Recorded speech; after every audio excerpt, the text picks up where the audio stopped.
President Macron of France has said that he believes it's the way forward.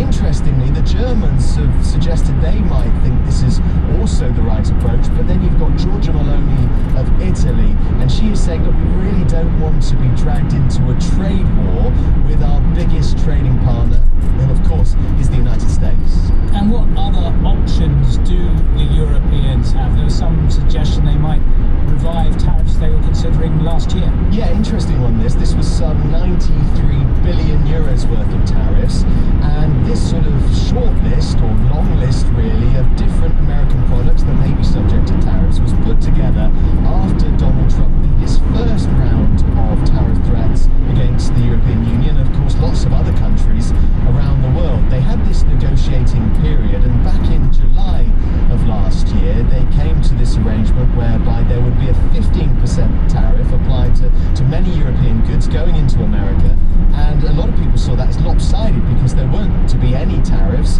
on the American products being sent here to Europe. So at the time they drew up this list of potential American products that may be taxed further in the future. They haven't gone ahead with putting this into practice, but now some people are saying, well actually if President Trump is talking about doing this, maybe this is something we should look at again as a way of retaliating and certainly making him think again.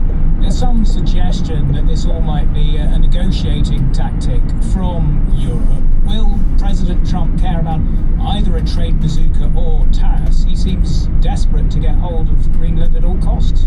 He does, doesn't he? He said that America absolutely has to have Greenland. In terms of what will affect his thinking, if there is a trade war, and clearly this wouldn't be something that kicks in 24 hours and we see instantaneous results and impact on millions of people, but if there is some sort of big disagreement economically between the US and the